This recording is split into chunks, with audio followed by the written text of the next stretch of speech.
Hello my dear students, एक बार फिर से आप सभी का स्वागत है टारगेट गुरुकुल के इस ऑनलाइन लर्निंग प्लेटफॉर्म पे।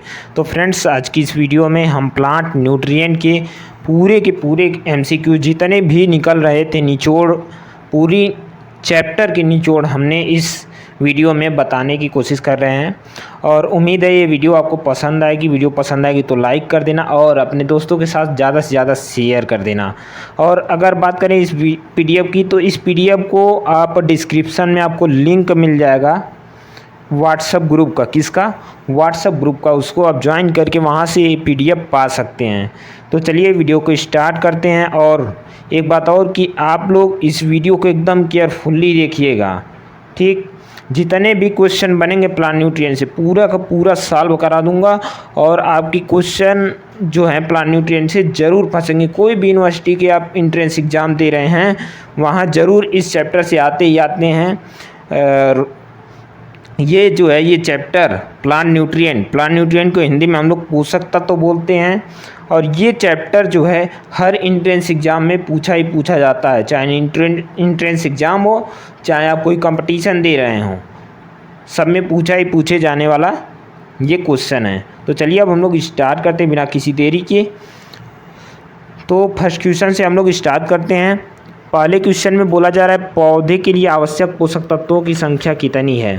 फ्रेंड्स, आपको बता दें, जो पौधे के लिए आवश्यक पोषक तत्वों की संख्या है वो टोटल आवश्यक की बात कर रहे हैं। यहाँ पे आप लोग ध्यान से देखिएगा, आवश्यक यानी इसेंशियल न्यूट्रिएंट, यहाँ इंग्लिश में देखिए लिखा गया है इसेंशियल न्यूट्रिएंट की बात कर रहे हैं हम। तो टोटल जो इसेंशियल न्यूट्रिएंट होते हैं वो कितने होते हैं? 17 न्यूट्रिएंट होते हैं। और इसका अगर आप वीडियो फुल डिटेल में प्लांट न्यूट्रिएंट का देखना चाहते हैं तो आप कमेंट में बता दीजिएगा। उसी हिसाब से हम क्या करेंगे, प्लांट न्यूट्रिएंट का एक डिटेल में पूरा वीडियो क्या करेंगे, चैनल पे अपलोड कर देंगे। चलिए, इसका करेक्ट आंसर क्या हो जाएगा? सी। चलिए नेक्स्ट क्वेश्चन की तरफ बढ़ते हैं। बोला जा रहा है कि 17वां पोषक तत्व तो किसके द्वारा जोड़ा गया। फ्रेंड्स, आपको बता दें, जो सबसे पहले तत्वों की खोज की गई थी वो केवल 16 थे, ठीक। अभी हाल ही में क्या किया गया, 17वां पोषक तत्व यानी कि निकिल को जोड़ दिया गया। कब जोड़ा गया?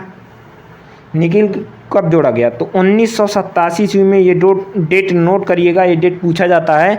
1987 ईस्वी में क्या किया गया, जोड़ा गया। और एक चीज़ और पूछा जाता है कि कौन सा 17वां पोषक तत्व जोड़ा गया हाल ही में। तो आपका आंसर क्या आएगा? निकिल। किसके द्वारा जोड़ा गया? तो एक वैज्ञानिक थे ब्राउन नामक। कौन थे? ब्राउन नामक वैज्ञानिक थे।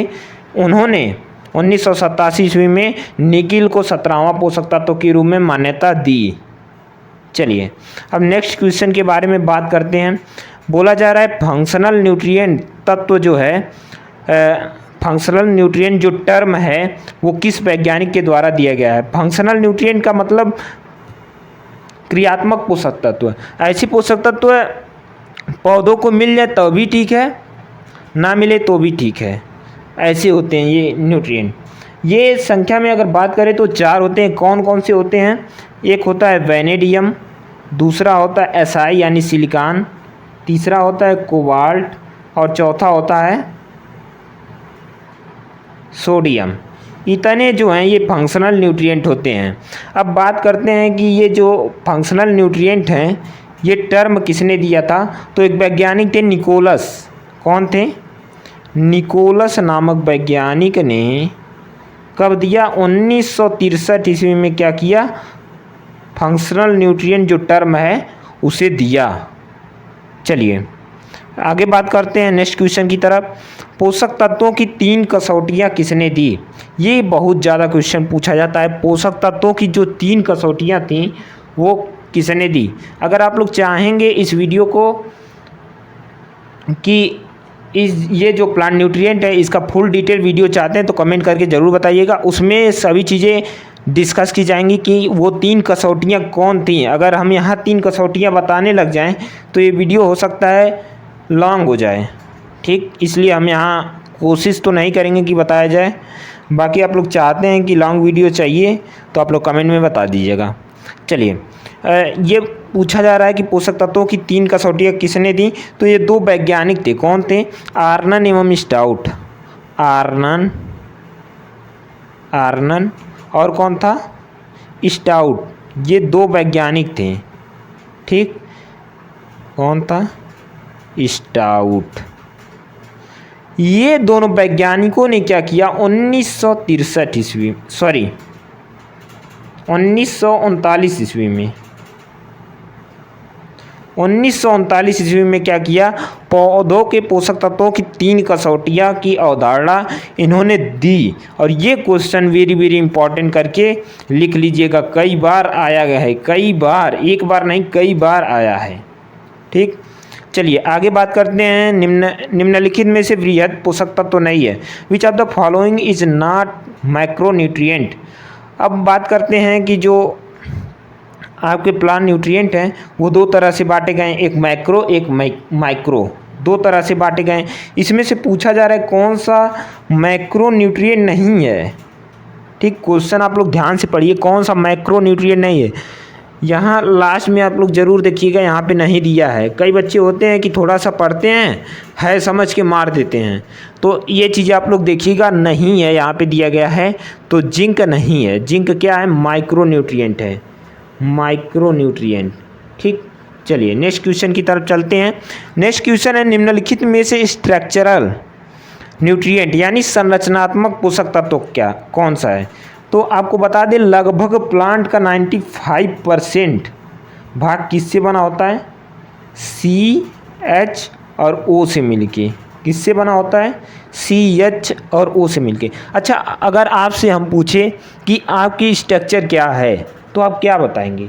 अगर देखा जाए आपका जो ये कंकाल है यही तो स्ट्रक्चर के रूप में है, तो उसी तरीके से ये जो हैं CHO से मिलके बना होता है, इसलिए हम लोग क्या बोलते हैं? इसको स्ट्रक्चरल न्यूट्रिएंट बोलते हैं, यानी संरचनात्मक पोषक तत्व बोलते हैं। तो ये क्या इसका करेक्ट आंसर हो जाएगा? आल। चलिए आगे बात करते हैं। निम्नलिखित में से नॉन सिम्बायोटिक बैक्टीरिया है। जो 4 ऑप्शन दिए गए हैं इसमें से आपको बताना है कि कौन से नॉन सिम्बायोटिक बैक्टीरिया हैं। तो इसका आंसर क्या हो जाएगा? ऑप्शन नंबर डी यानी आल हो जाएगा। ये जितने भी बैक्टीरिया हैं सब क्या हैं? नॉन सिम्बायोटिक हैं। चलिए आगे बात करते हैं अगले क्वेश्चन के बारे में। अगला क्वेश्चन आपसे पूछा जा रहा है, धान में ऑक्सीजन की कमी से होने वाला कौन सा रोग है? जो धान होता है इसमें ऑक्सीजन की कमी से कौन सा रोग होता है? तो एक बीमारी है टिप बर्न। टिप बर्न जो है इसके कमी से होता है, ऑक्सीजन की कमी से। ऑक्सीजन की कमी से टिप बर्न होता है। टिप बर्न मतलब टिप मतलब ऊपर, बर्न मतलब जलना, थोड़ी थोड़ी पत्तियां क्या होती हैं? जलती हैं। ठीक, यही जो है टिप बर्न है, ये किसकी कमी से होता है? ऑक्सीजन की कमी से। अब यहीं पे ऑक्सीजन की बात आई तो सबसे ज़्यादा क्वेश्चन ये भी पूछा जाता है, आलू का ब्लैक हार्ट रोग किसके कारण होता है? आलू का जो ब्लैक हार्ट होता है, आलू का ब्लैक हार्ट रोग किसके कारण होता है? ये भी किसके कारण होता है? O2 की कमी से, यानी ऑक्सीजन की कमी से आलू का ब्लैक हार्ट रोग भी होता है। चलिए अब हम लोग नेक्स्ट क्वेश्चन की तरफ बढ़ते हैं। नेक्स्ट क्वेश्चन पूछा जा रहा है, धान नाइट्रोजन को किस रूप में ग्रहण करता है? नाइट्रोजन को जो धान है ये किस रूप में ग्रहण करता है? तो नाइट्रोजन और शुगर केन की बात करें तो ये सब क्या? अमोनिकल, किस रूप में? अमोनिकल रूप में ग्रहण करते हैं। कौन? धान और शुगर केन। Sugar cane. ठीक, ये चीज़ें आप लोग ध्यान रखिएगा। और अगर वैसे पूछा जाए कि प्लांट नाइट्रोजन को किस रूप में लेता है तो आप लोग क्या लगाएंगे? वहाँ लगाएंगे नाइट्रेट। क्या लगाएंगे? नाइट्रेट। नाइट्रेट, तब वहाँ क्या हो जाएगा? नाइट्रेट आपका करेक्ट आंसर हो जाएगा। और यहाँ से एक क्वेश्चन और बन रहा है कि यदि आपसे पूछा जाए कि जो यूरिया है वो किस फॉर्म में होती है, किस रूप में होती है, तो एमाइड के रूप में क्या है? यूरिया में नाइट्रोजन पाया जाता है। किस रूप में? एमाइड के रूप में। एमाइड के रूप में। इंग्लिश वाले बच्चे परेशान बिल्कुल नहीं होंगे, ये PDF जो है आपको ग्रुप पे मिल जाएगा, उसको जाइए ज्वाइन करिए। और फिर भी आपको अगर कोई दिक्कत समस्या परेशानी होती है आप कमेंट में बताइए, या फिर हमसे आप जुड़ भी सकते हैं व्हाट्सएप ग्रुप से, हमारा नंबर मिल जाएगा।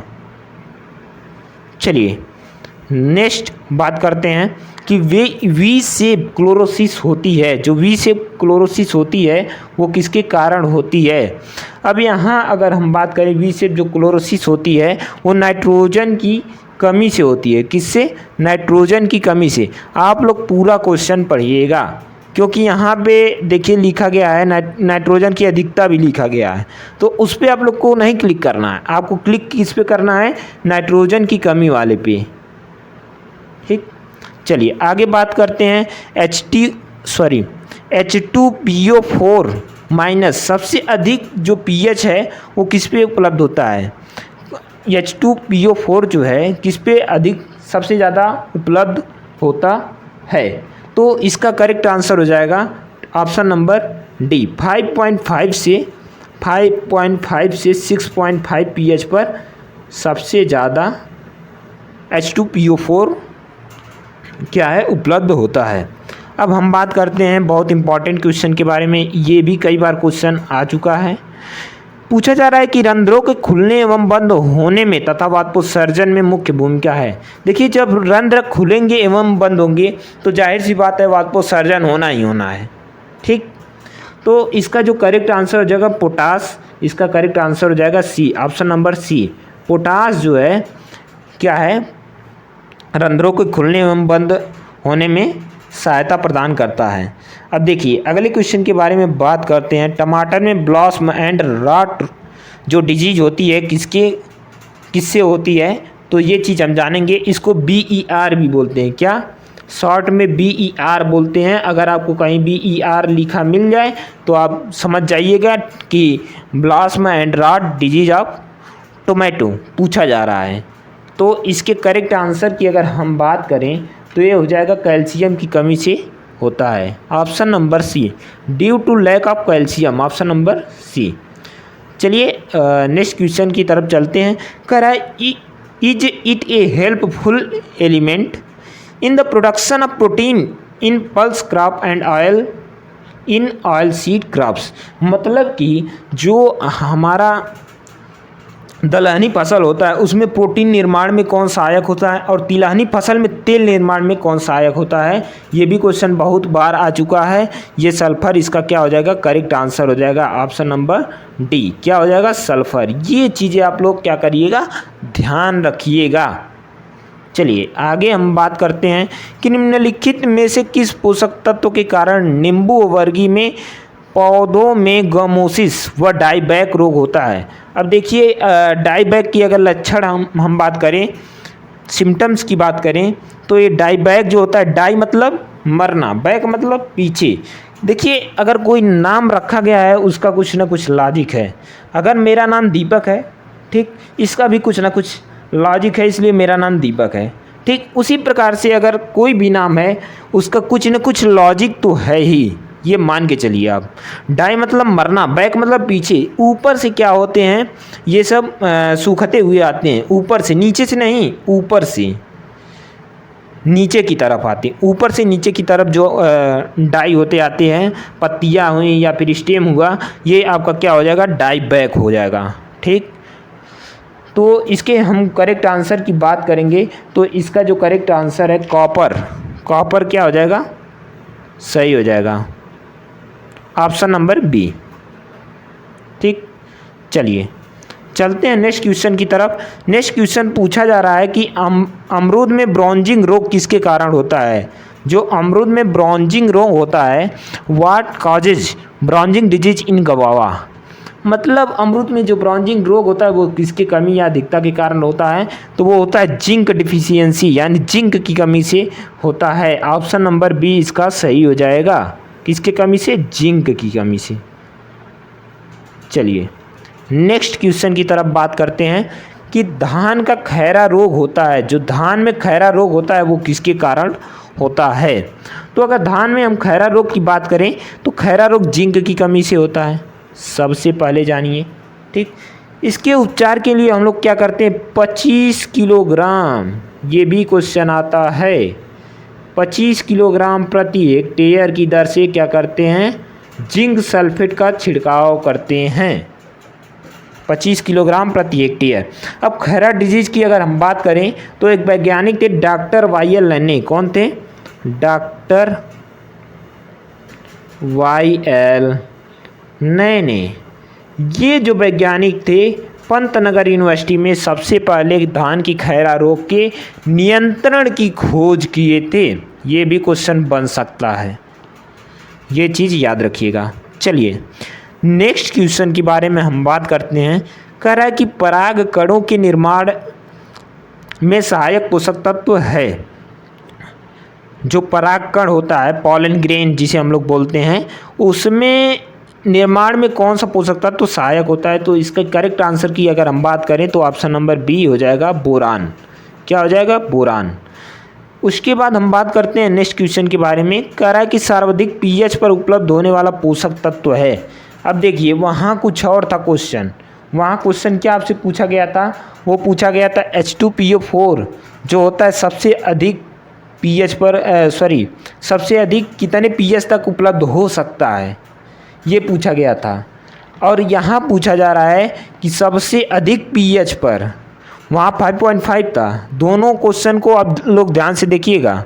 सबसे अधिक पीएच पर कौन सा पोषक तत्व तो पाया जाता है? तो सबसे अधिक पीएच पर पाया जाता है मॉलिब्डेनम। क्या पाया जाता है? MO, molybdenum. कितने पीएच पर पाया जाता है ये भी नोट करिएगा,